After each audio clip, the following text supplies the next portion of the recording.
नमस्कार, मैं हूं अभिषेक मिश्रा और आप देख रहे हैं खास बात। खास बात में आज आपकी मुलाकात कराएंगे उत्तर प्रदेश के कैबिनेट मंत्री, 7 बार से विधायक रहे और इस समय उद्योग नीति लेकर उत्तर प्रदेश के नए भविष्य की उम्मीद के साथ हमारे साथ है सतीश महाना जी। सतीश महाना जी, बहुत बहुत स्वागत है आपका।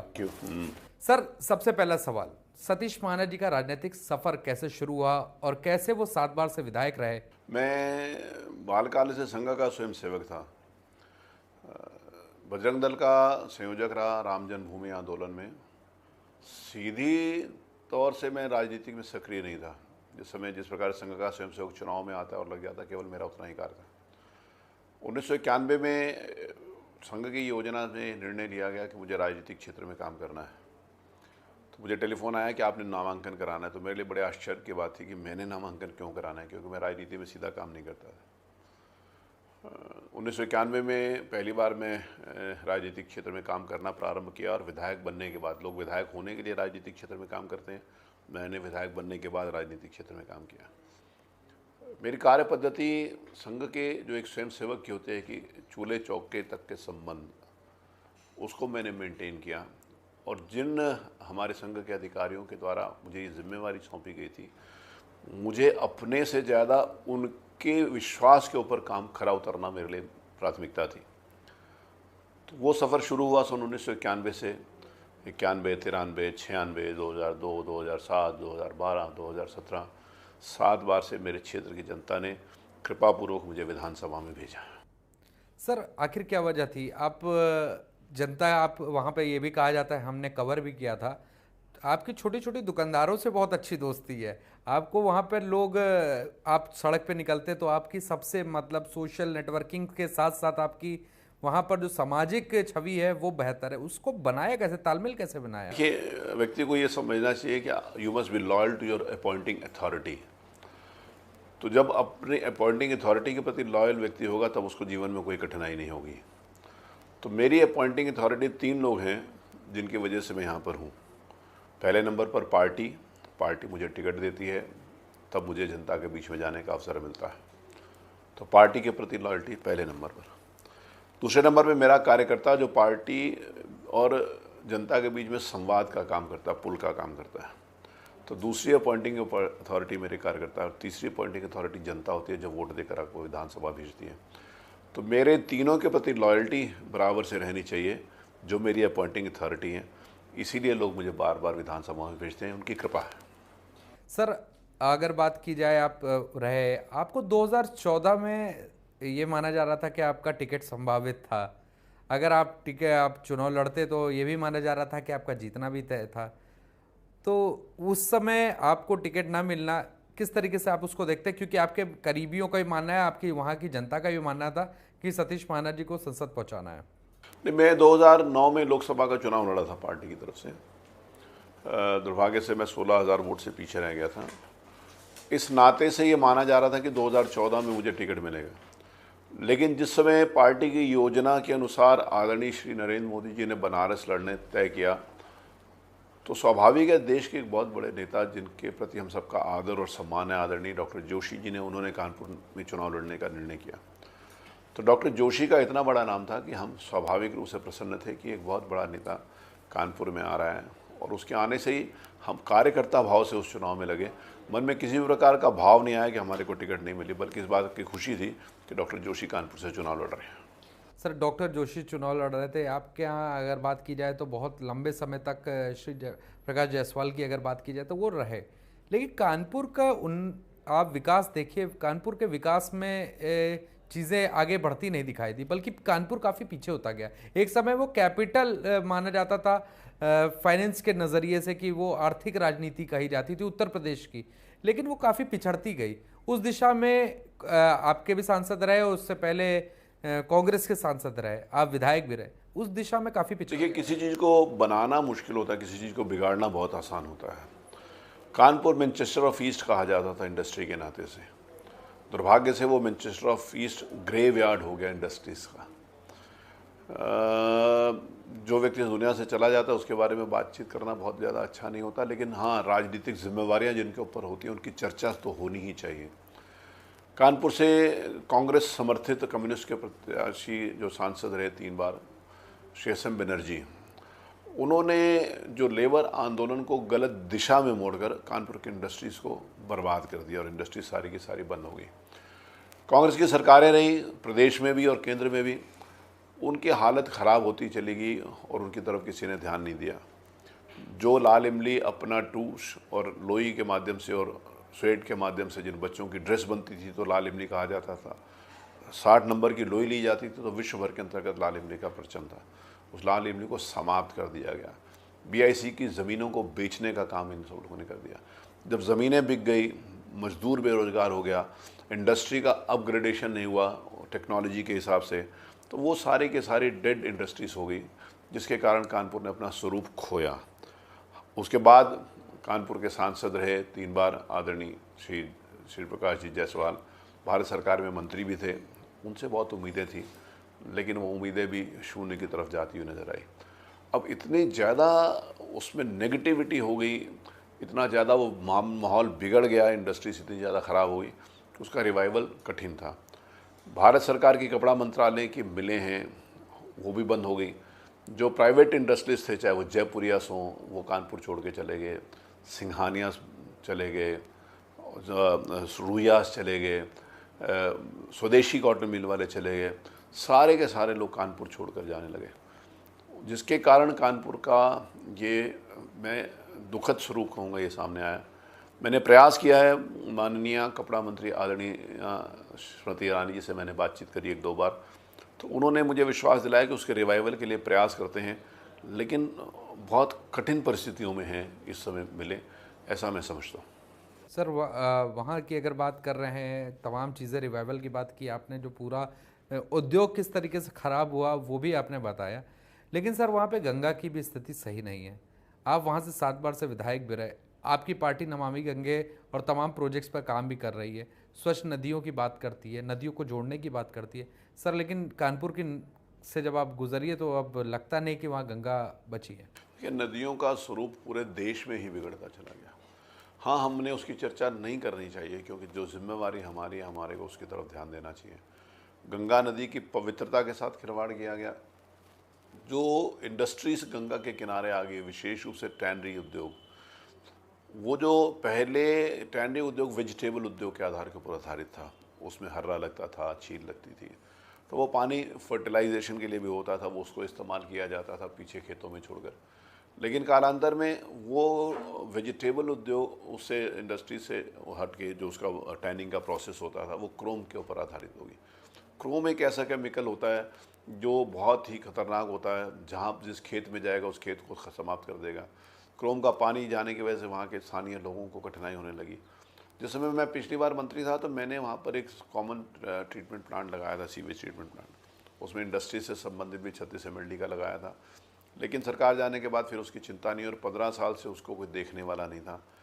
अब हमारी सरकार जब केंद्र में आई है और विशेष रूप से प्रदेश में आई है, तो हमारे मुख्यमंत्री आदरणीय श्री योगी जी और हमारे प्रधानमंत्री जी का जो संकल्प है गंगा को साफ़ करने का, और उमा जी उसके लिए लगी हैं, उमा दीदी जी, तो मुझे लगता है कि जो ये योजनाएं हैं, अब आज भी हमारे अधिकारियों की टीम कानपुर गई थी, हम उसकी चिंता कर रहे हैं, और हमारे को विश्वास है कि हम गंगा मैया की पवित्रता को लौटाने के लिए अपने संकल्प को पूरा कर सकेंगे। बिल्कुल, हमारी चर्चा सतीश महाना जी से जारी रहेगी। फिलहाल वक्त हो गया ब्रेक का। ब्रेक के बाद लौटेंगे तो जानेंगे आखिर उत्तर प्रदेश में जो नई उद्योग नीति आई है उससे कितने उद्योग उत्तर प्रदेश में आ रहे हैं। फिलहाल वक्त हो गया एक ब्रेक का।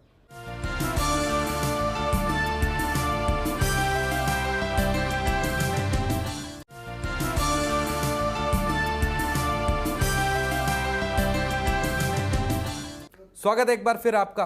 सर, आप सिर्फ जानना चाहेंगे, ब्रेक के पहले चर्चा हो रही थी उद्योग के ऊपर, किस तरीके से उद्योग गए, बड़े बड़े घराने चले गए उत्तर प्रदेश से उद्योग के, उनको वापस लाने की क्या कोई स्ट्रेटजी है? पहली बार ऐसी इंडस्ट्रियल पॉलिसी हम लेकर आए हैं जिसके बारे में चर्चा हो रही है। पहले इंडस्ट्रीज़ की और इंडस्ट्रियल हाउसेस की जो प्रकार की दुर्गति थी वो बहुत दयनीय थी। मैं उन इंडस्ट्रीज़ को धन्य मानता हूँ जिन्होंने 15 साल में इस प्रदेश में इंडस्ट्री को चलाने का प्रयास किया है। नहीं तो अभी तक वो एक इंडस्ट्री चलाने वाला होता था, सरकार के सारे विभाग इंडस्ट्री बंद कराने के लिए लगते थे। थानेदार जाता था, कहता हम आप तुम्हारी इंडस्ट्री बंद करवा देंगे, नहीं तो हमारी बात मानो। पोल्यूशन वाले जाते थे, कहते थे इंडस्ट्री बंद करवा देंगे, तुम्हारी बात मानो। रेवेन्यू वाले जाते थे तो यही बात कहते। इंडस्ट्री से संबंधित सभी विभाग इसी प्रकार की भाषा का उपयोग करते थे। मैं अब हम पॉलिसी लेकर आए, तो पॉलिसी लाने के पश्चात हमारा काम ख़त्म नहीं होगा, अभी शुरुआत है। और वो शुरुआत को हम इस प्रकार से देखना चाहते हैं कि जैसे बड़े इंडस्ट्रियल हाउसेस थे उत्तर प्रदेश के, जिनमें मैंने नाम लिए, जयपुरियास थे, सिंघानियास थे, भरतियास थे। एक तरीके से देखा जाए तो सहारा वालों ने भी काफ़ी यहाँ पर कुछ काम किया था। और अगर आगे बढ़ें तो उत्तर प्रदेश की इंडस्ट्री को बढ़ाने के लिए कुछ ऐसे नाम जो स्वदेशी कॉटन मिल वाले थे, तो पहले यही उत्तर प्रदेश छोड़कर चले गए। उस दिन मैंने विधानसभा में इस बात को कहा था कि पिछले दिनों में एक फार्मा की एक बड़ी इंडस्ट्री जो मेरठ के रहने वाले हैं, उन्होंने जाकर काम सिक्किम में इंडस्ट्री लगाएंगे। उत्तर प्रदेश की इंडस्ट्री को बंद हो गया, माहौल नहीं था, वातावरण नहीं था, संरक्षण नहीं था, लूट था, वसूली थी। तो पहली बार लोगों को लग रहा है कि नहीं, अब ऐसा नहीं होगा, इंडस्ट्रीज़ के साथ वसूली नहीं होगी, उनको परेशान नहीं किया जाएगा, उनको ये नहीं कहा जाएगा कि तुम्हारी इंडस्ट्री बंद करा देंगे। अब वो सरकार है जो इंडस्ट्री बंद करवाने के लिए नहीं, इंडस्ट्री चालू करवाने के लिए सत्ता में आई है। लोगों का हमारे पे एक विश्वास जमा है। अब हम रोड शोज़ करेंगे, उत्तर प्रदेश के इंडस्ट्रीज़ को वापस बुलाने का, उनसे व्यक्तिगत रूप से 1-to-1 बातचीत करेंगे। अन्य स्टेट्स में जाकर हम, चाहे वो अहमदाबाद हो जो इंडस्ट्री का एक हब माना जाता है, चाहे हैदराबाद हो, चाहे मुंबई हो, महाराष्ट्र हो, ऐसे कुछ स्टेट्स में जहाँ पर इंडस्ट्री है, हम अगले कुछ महीनों में वहाँ के इंडस्ट्रीज़ के साथ, वहाँ के सरकारों के साथ, क्योंकि सौभाग्य से अधिकांशतः प्रदेशों में आज हमारी सरकारें हैं, उन सरकारों के साथ, वहाँ के इंडस्ट्रीज़ के साथ बातचीत करेंगे। और उत्तर प्रदेश में एक जो रोड शो के माध्यम से हम उनको विश्वास दिलाएंगे कि अब उत्तर प्रदेश एक पोटेंशियल हब है इंडस्ट्री लगाने का, तो मुझे लगता है कि उत्तर प्रदेश में अब इंडस्ट्रीज आएंगी। सब ब्रांड यूपी की बात हो रही है, जिस तरीके से देश में बात करते हैं प्रधानमंत्री जी मेक इन इंडिया, आप लोग कहते हैं मेक इन यूपी, और आपने कहा है वो माहौल भी दिया जाएगा इंडस्ट्रीज को।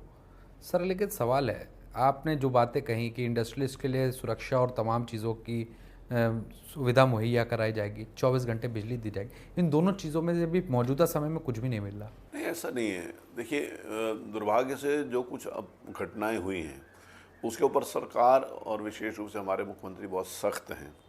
हम उन घटनाओं को वर्कआउट करेंगे। ये इस प्रकार की घटनाएं नहीं होनी चाहिए। जितना प्रयास हो सकता है सरकार का, रोकने का भी प्रयास करते हैं, उनको वर्कआउट करने का भी प्रयास होता है, और निश्चित रूप से होती भी है हमारी सरकार में। लेकिन इंडस्ट्रीज़ का जो संबंध होता है वो उनसे अवैध वसूली का होता है। इंडस्ट्रीज़ का जो संबंध होता है उनसे अधिकारी जिस प्रकार के जाके उनका उत्पीड़न करते हैं वो होता है।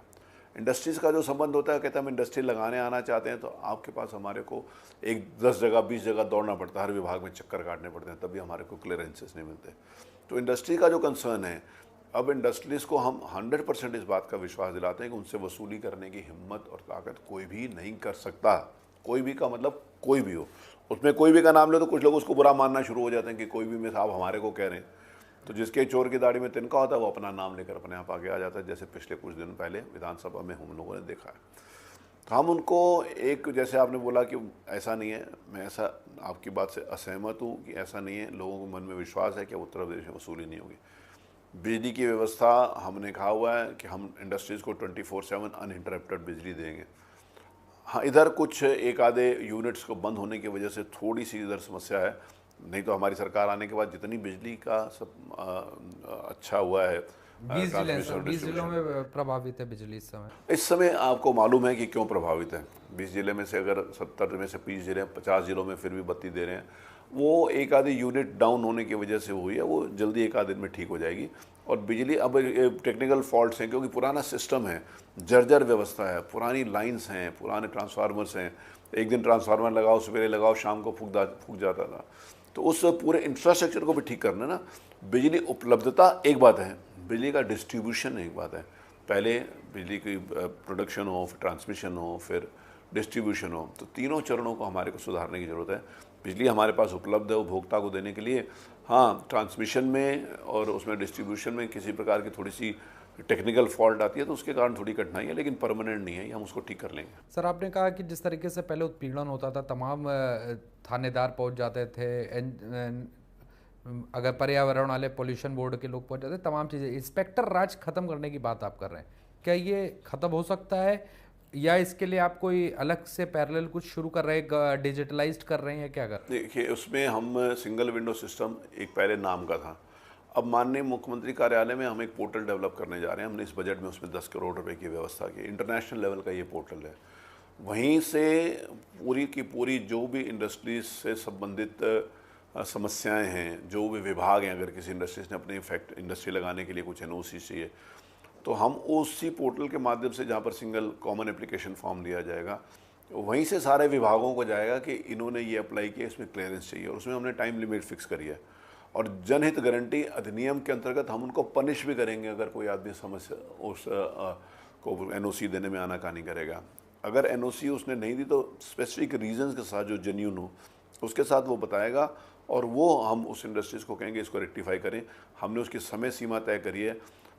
पूरे देश में जो मिनिमम समय किसी भी चीज़ को, किसी भी एनओसी को लेकर हो सकता है, हमने सब जगह से अलग अलग लेकर हमने एक ऐसी पॉलिसी बनाई है कि पूरे देश वाले हमारी पॉलिसी की तरफ देख रहे हैं, उसका वो फॉलो करेंगे। सर, अगर बात आप कर रहे हैं कि पॉलिसी बनाई जा रही, तमाम चीज़ें हैं, लेकिन सर एक चीज़ ये भी देखने को मिलती है, एनजीटी लगातार लताड़ लगाया करता है सरकार को कि इस तरीके से पोल्यूशन फैल रहा है, यहाँ पे इंडस्ट्री ये गलत कर रही है, यहाँ पे ये गलत हो रहा है।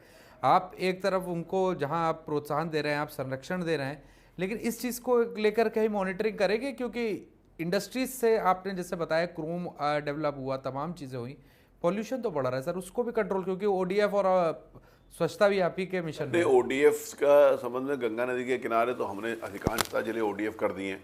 बाकी हमने लक्ष्य रखा हुआ कि 2 अक्टूबर 2018 से पहले पूरा प्रदेश ओडीएफ हो जाएगा। ये एक समस्या होती है पोल्यूशन की, लेकिन इससे बड़ी समस्या जो है वो इंडस्ट्री से संबंधित है। बड़ी सख्ती के साथ एनजीटी ने जो ऑर्डर्स दिए हैं हम उसको फॉलो करेंगे। ऑनरेबल सुप्रीम कोर्ट के भी कुछ इस प्रकार के आदेश हैं पोल्यूशन को लेके, हम उसी को फॉलो करेंगे, और उस आधार के ऊपर हम ने कॉमन ट्रीटमेंट प्लांट और जो बड़ी इंडस्ट्रीज हैं उसमें primary treatment plant, effluent treatment plant से सब लगवाने के लिए बोला है। उसकी मॉनिटरिंग भी हो रहा है, हम उसको करेंगे। और जो एनजीटी की मंशा है एक ग्रीन ट्रिब्यूनल के माध्यम से नदियों के स्वच्छता की, पर्यावरण की स्वच्छता की, हम उसका पालन करेंगे, जिसका पालन पहले नहीं होता था। बिल्कुल, फिलहाल वक्त हो गया ब्रेक का। ब्रेक के बाद लौटेंगे और हमारी चर्चा सतीश महाराज जी के साथ जारी रहेगी। फौरन लौटते हैं एक ब्रेक के बाद।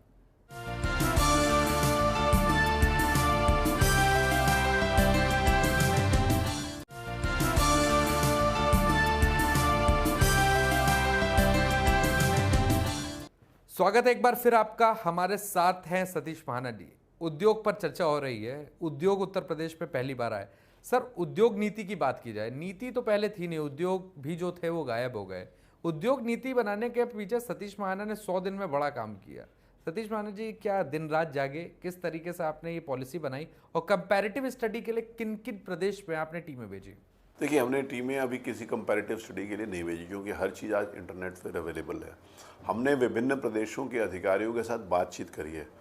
अब हमने जो जिस प्रदेश की अच्छी बातें हमारे को लगी, जैसे गुजरात में प्राइवेट इंडस्ट्रियल पार्क लेकर आए, उत्तर प्रदेश में इसकी कल्पना भी नहीं थी, क्योंकि जिस समय ये लैंड एक्विजिशन एक्ट आया तो उस समय ज़मीनें खरीदना महंगा हो गया, 4 गुना ज़्यादा किसान को उसका मुआवजा देना पड़ता है। ये एक अच्छी बात है, लेकिन उसके बाद उसको डेवलप करेंगे तो इंडस्ट्रीज उस भाव को ज़मीन खरीदने के लिए तैयार नहीं है।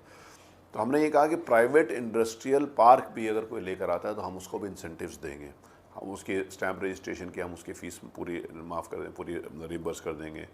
हमने जो टैक्स रिम्बर्समेंट्स की बात करी है, पहले वैट होता था, अब जीएसटी का जो स्टेट का शेयर है 100% तक कुछ सेक्टर्स में, और विशेष रूप से पूर्वांचल और बुंदेलखंड में 300% तक हम टैक्स रिम्बर्समेंट की बात करते हैं।